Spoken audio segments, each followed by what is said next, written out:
So if you look at everyone on Instagram, you might think, man, they're all these happy, beautiful people, and I'm not that good looking and I'm not happy. So I must suck, you know, and that's gonna make people sad. So when in fact, those people you think are super happy, actually not that happy. Some of them are really depressed. They're very sad. Some of the happiest seeming people, actually some of the saddest people in reality. Look at the camera then.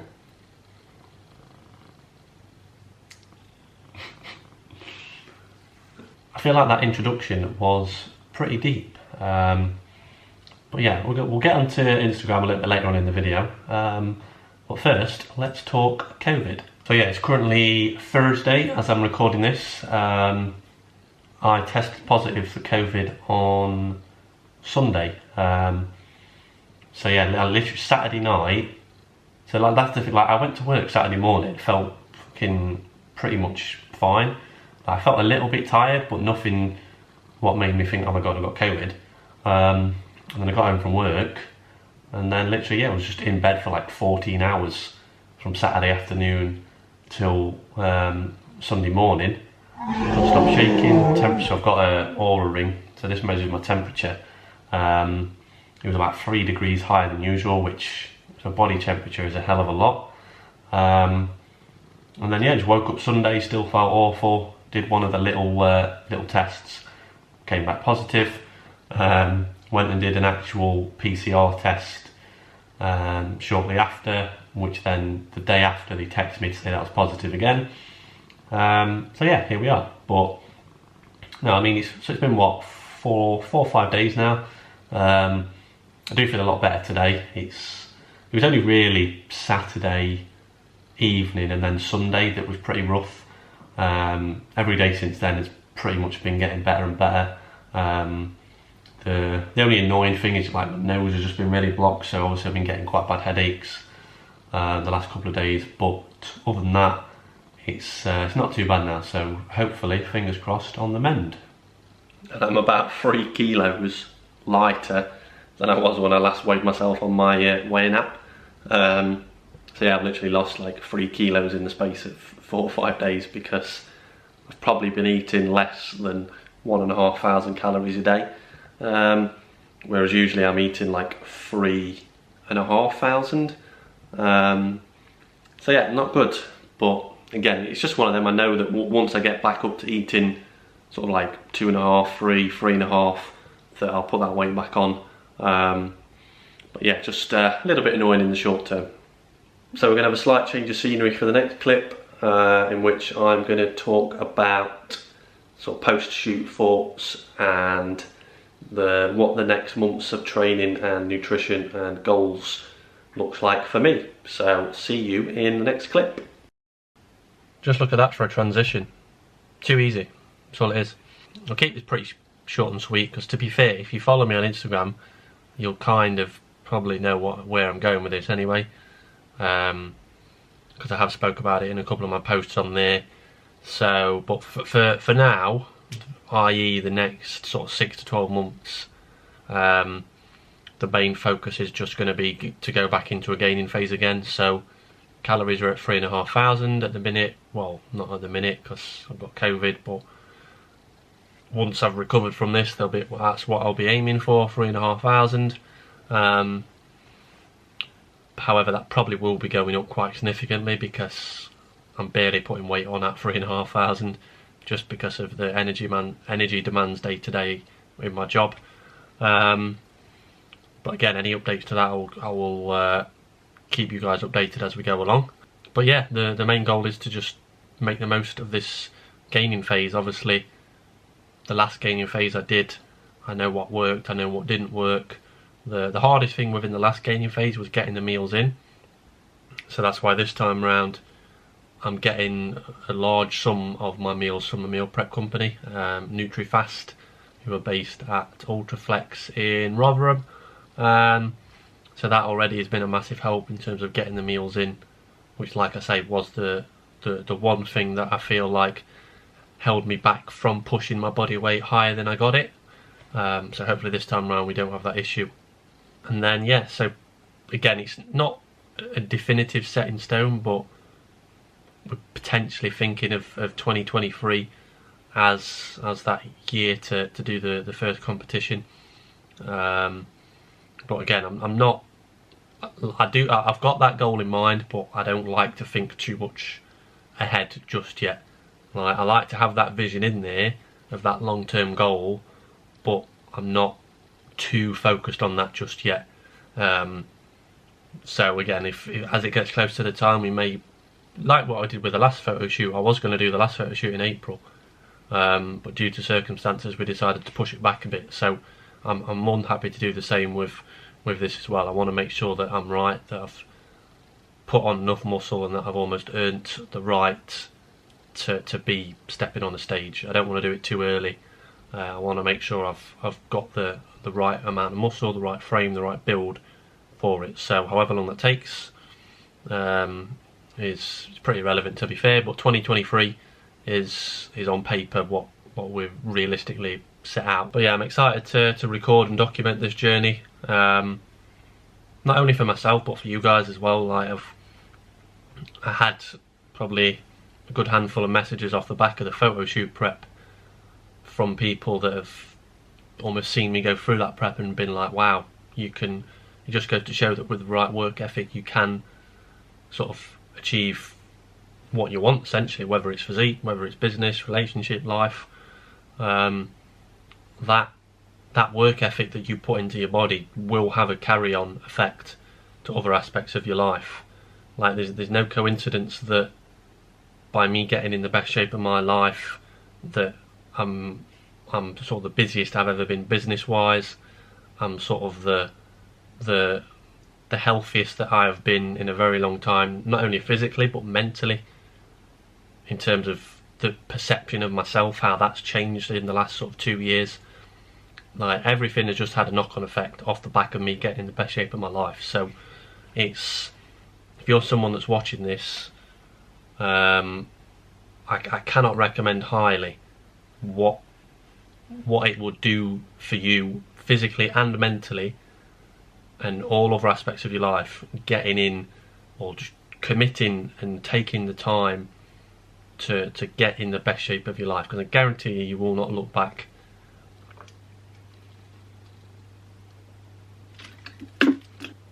So I want to talk about this book, Fuck It, because it's absolutely fantastic. And it leads me on to my next point regarding sort of Instagram and screen time. So I was reading one of the chapters in it the other day, and there's a quote in this chapter, and I'm going to read it to you now. So it goes like this. Are we ready? The most powerful app on your phone is the reminder it gives you each time you look at it that you're unable to just be still, to sit without distraction. So what that essentially means is that we all get these like little gaps in the day where essentially we have nothing or very minimal stuff to do. But what do we tend to do with them gaps? Rather than just sit on your own with no distractions and not really having to think about anything, most times we end up picking up our phone. And I'm guilty of this myself. Like, most people, as soon as they get any minutes in their day that they're not working, they're not eating, they're not studying, etc., the first thing that we do is just sit and pick up our phone. It's almost become like second nature to us. But what the guy who wrote this book was insinuating is that people are almost using that time of having these gaps but using their phone to avoid having to sit and with their own thoughts in these so-called gaps, because people now are sort of unable to just sit and not think about anything and just be present in that moment. There's always something that, if we were to just sit there with no distractions, something would always prop up in your mind, whether it's money problems, you problems, relationship problems, government problems. There's all these problems that end up manifesting that we're unable to just stop and sit there for a second and not have to worry about that sort of thing. And I definitely think that Instagram and just high screen time in general is definitely has a role to play in making people feel this way, in terms of they're unable to just sit and be present in the moment. There's always something that's going off and running in their mind, whether that is comparing themselves to other people on Instagram, seeing people on Instagram who are doing perceivably a lot better than you are, so therefore you're a failure and they're not because they're winning at life. It definitely goes hand in hand, the amount of time you're spending on these apps and how that is going to make you feel, like whether your anxiety is through the roof, depression is through the roof, you've got a low self-esteem of yourself. Like, all of this will come as a byproduct of the amount of time that you're spending on these apps and the amount of time that you are spending comparing yourself to other people. Like, and again, like I've been guilty more than anyone of this. Like, I remember, and this, even saying this back now is pretty fucked. Like, this was when I was probably about, must have been 16, 17, 18, something like that, and I used to have this app. It was completely free. I drew the line at paying for likes and followers. I would never do anything like that. So I had this app, and basically you would open it, and you would, for every time you liked a photo on this app, you would generate a star for yourself, and you could then use these stars to essentially get likes on your own profile.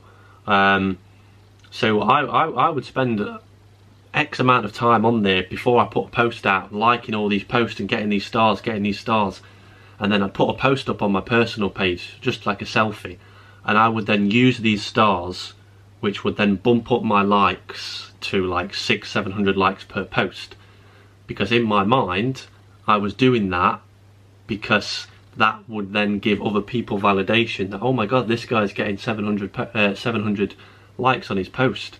Like, he must be really cool, he must be really good looking, he must be popular. When in reality, 90% of them likes were coming from this app.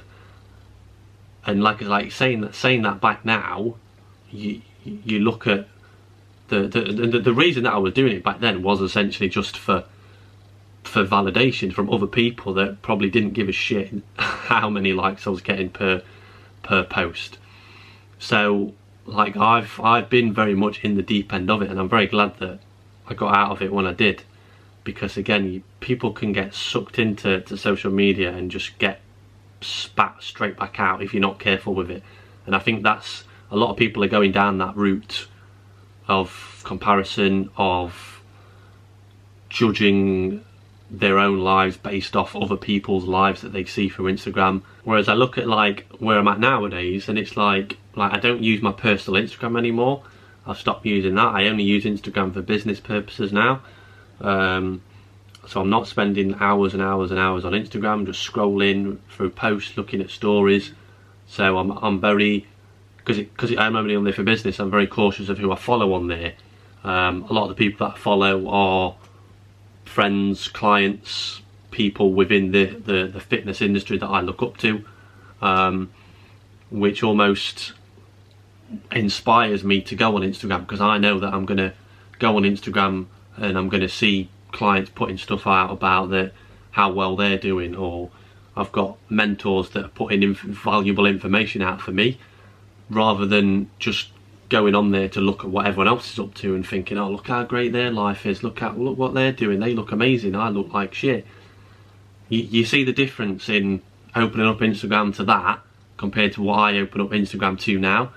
And again, this is something that I encourage everybody to do, is to just look at who you're following on Instagram. Like, if it doesn't matter who it is, like even if it's like your close friends, like you should take inspiration from people. I get that, but as soon as it comes to the point where that goes from inspiration to almost like jealousy and comparison, like you need to pull yourself back from that situation a little bit.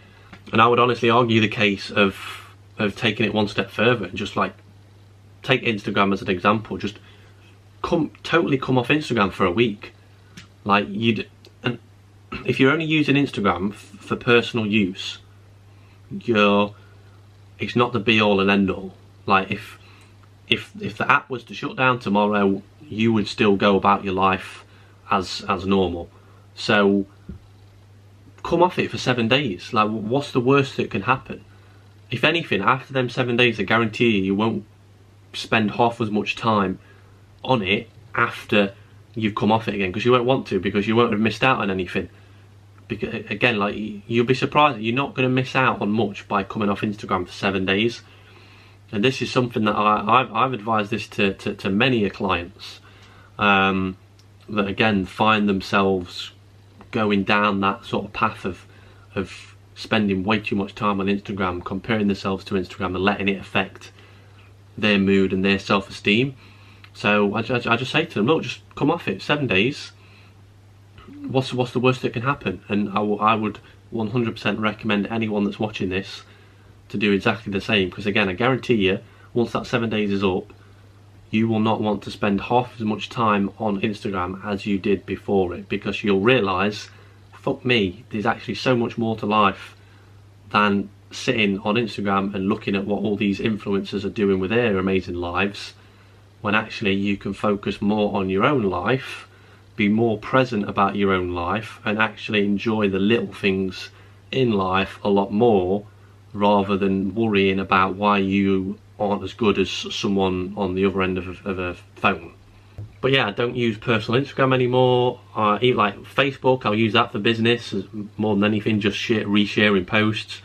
And then probably TikTok, just because I like scrolling through that every now and then just for a laugh. But again, I've started putting business related content on there as well, so there is somewhat a business element in there as well.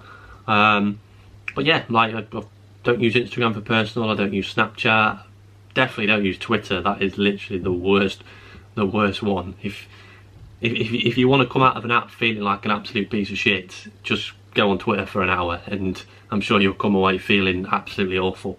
It's weird because that's the point it's got to now, where you're almost looked at in a different light if you're not sat on your phone all day looking at social media, because so many other people do it and it's like the normal. It's like, oh, why aren't you doing it? And it's but yeah, I'm going to wrap the video up here because I've lost count of how many minutes I've been ranting for now. So thank you for listening. I hope you found this useful, and I will catch you in the next video. Take care and peace. That was a dogfight. You had to dig deep. Give us your thoughts. Surprise, surprise, motherfucker! The king is back!